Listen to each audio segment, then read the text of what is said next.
ಕೃಷ್ಣ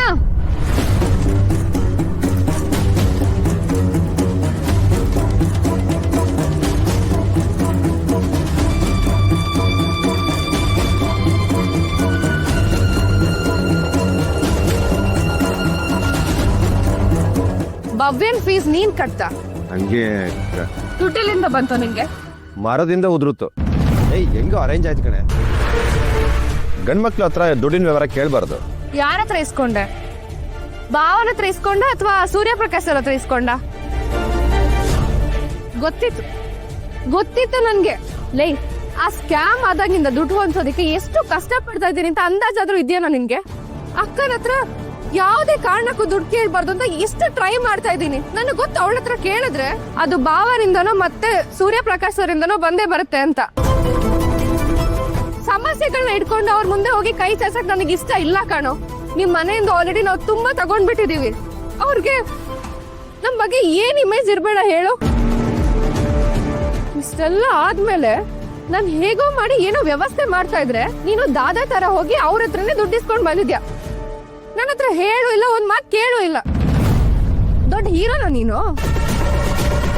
ನಮ್ ಫ್ಯಾಮಿಲಿಯವ್ರು ಬಂದು ಪ್ರತಿ ಸಲನು ಭಿಕ್ಷೆ ಬೇಡ್ತೀವಿ ಅಂತ ಅನ್ಕೊಳಲ್ವಾ ಬಾವು ಮತ್ತೆ ಸೂರ್ಯಪ್ರಕಾಶ್ ಅವರು?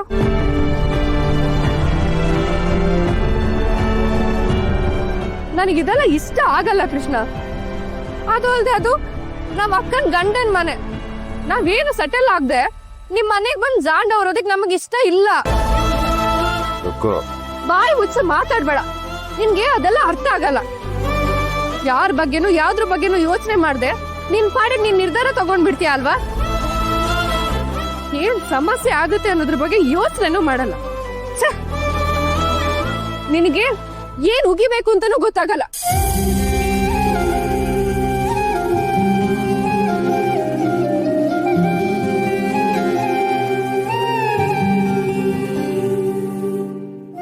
ಯೋ ಕೃಷ್ಣ, ನೀನು ಯಾಕೋ ಇರೋ ವಿಷಯ ಅವಳಿಗೆ ಹೇಳಿಲ್ಲ? ಅಮ್ಮ ನಿನಗಂತ ಮಾಡಿಟ್ಟಿರೋ ಚೈನ್ ಅದು, ಅದನ್ನ ಅಡ ಇಟ್ಟು ದುಡ್ಡು ತಂದು ಕೊಟ್ಟೆ ಅಂತ ಹೇಳ್ಬೋದಿತ್ತು ತಾನೆ. ಸಿಚುವೇಶನ್ ಕರೆಕ್ಟಾಗಿ ಎಕ್ಸ್ಪ್ಲೇನ್ ಮಾಡಿದ್ರೆ ಅರ್ಥ ಮಾಡ್ಕೊಂಡ್ರವಳು. ಹೋಗಲು ವಿನಯ್ ಹತ್ರ ಈಸ್ಕೊಂಡೆ ಅಂತ ಹೇಳಿದಕ್ಕೇನೆ ಅವಳು ಹಂಗೆ ಕೂಗಾಡ್ತಾ ಇದ್ಲು. ಇನ್ನು ಚೈನ್ ಅಡ ಇಟ್ಟಿದ್ದು ಅಂತ ಗೊತ್ತಾದ್ರೆ ಅಷ್ಟೇ. ಅವಳು ಬೇಜಾರಾಗಬಾರ್ದು. ಅವಳಿಗೆ ಚೈನ್ ಅಡ ಇಟ್ಟು ಇದನ್ನೆಲ್ಲ ಮಾಡಿದ್ದೀನಿ ಅಂತ ಗೊತ್ತಾದ್ರೆ ಅವಳಿಗೆ ಅವಳ ಮೇಲೆ ಗಿಲ್ಟ್ ಬಂದ್ಬಿಡುತ್ತೆ. ಸೀರಿಯಸ್ ಆಗಿ ಹೇಳ್ತೀನಿ, ಸಿಕ್ಕಾಪಟ್ಟೆ ಕೋಪ ಮಾಡ್ಕೋತಾಳೆ. ಯೋ ಕೃಷ್ಣ, ಅದು ನಿನ್ ಚೈನು, ನೀನು ಅದನ್ನ ಏನ್ ಬೇಕಾದ್ರೂ ಮಾಡ್ಬೋದು. ಅವಳಿಗೆ ಗಿಲ್ಟ್ ಕಾಡುತ್ತೆ. ಅವಳು ಹಂಗೇನೆ ಕಣ, ಅದಿನ್ ಗೊತ್ತಾಗಲ್ಲ. ಅವಳು ಸುಮ್ಮನೆ ಕೋಪ ಮಾಡ್ಕೋತಾಳೆ ಬೈ ಡಿಫಾಲ್ಟ್. ಅದು ಆದ್ರೂ ಸುಮ್ಮನೆ ಕೋಪ ಮಾಡ್ಕೊಂಡು ಹೋದ್ಲು. ಲೋ, ಅವಳು ಹಂಗೆ ಅಂತ ಹೇಳ್ತಾ ಇದ್ದೀನಿ, ಸುಮ್ಮನಿರ ನೀನು.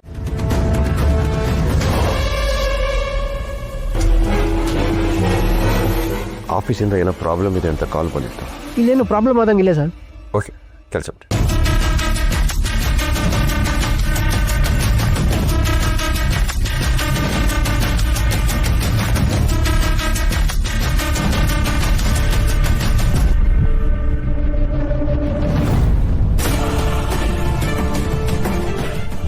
ಓಪನ್ ಇದೆ.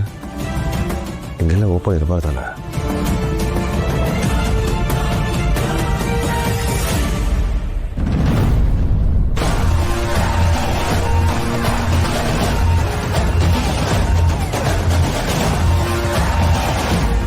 ಸರ್, ನೀವೇನು ಮಾಡ್ತಾ ಇದ್ದೀರಾ ಸರ್ ಇಲ್ಲಿ?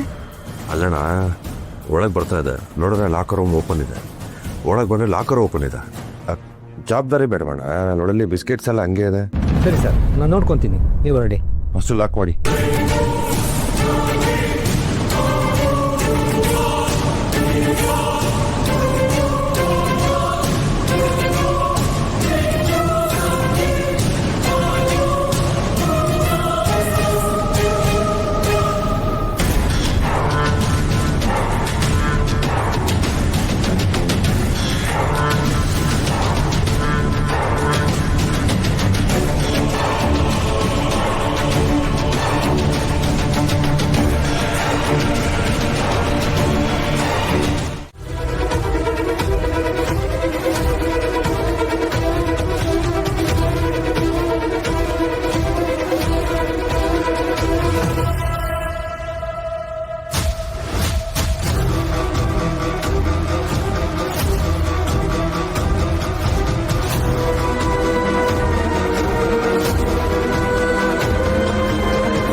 ಏನಿದು ಎಲ್ರು ಕೆಲಸ ಮಾಡೋದ್ ಬಿಟ್ಟು ಹರಟ ಹೊಡ್ಕೊಂಡು ಕೂತಿದ್ದೀರಲ್ಲ?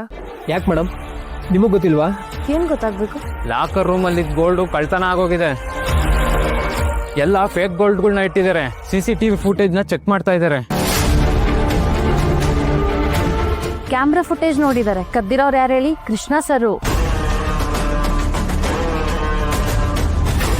ಅವರೇ ಇವತ್ತು ಲಾಕರ್ ರೂಮ್ ಕಡೆ ಹೋಗಿ ಏನೋ ಮಾಡಿ ಬಂದಿದ್ದಾರೆ. ಪೂರ್ತಿ CCTV ಫುಟೇಜ್ ಅಲ್ಲಿ ರೆಕಾರ್ಡ್ ಆಗಿದೆ. ಏನ್ ಹೇಳ್ತಿದ್ದೀರಾ ನೀವು? ಇನ್ಯಾರಿಗೆ ಆಕ್ಸೆಸ್ ಇರುತ್ತೆ ಮೇಡಮ್? ಇದೆಲ್ಲ ಎಲ್ಲಿರುತ್ತೆ ಅಂತ ಅವ್ರಿಗೆ ಬಿಟ್ರೆ ಇನ್ಯಾರಿಗೆ ಗೊತ್ತಿರುತ್ತೆ? ಒಂದು ಓನರ್ ಗೊತ್ತಿರಬೇಕು, ಇಲ್ಲ ಅವ್ರ ಮಕ್ಳಿಗೆ ಗೊತ್ತಿರ್ಬೇಕಲ್ವಾ?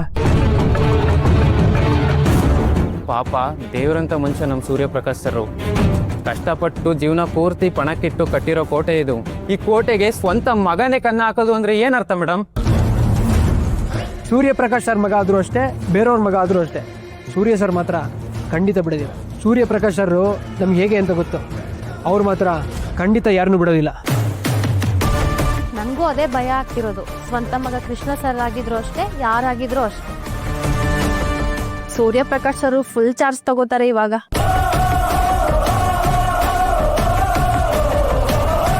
ಅಲ್ಲಿ ನೋಡಿ, ಅಲ್ಲಿ ಹೋಗ್ತಿದಾರಲ್ಲ ಗೇಟ್ ಹತ್ರ, ಅವರೇ ಪೇ ಮಾಡಿದ್ದು.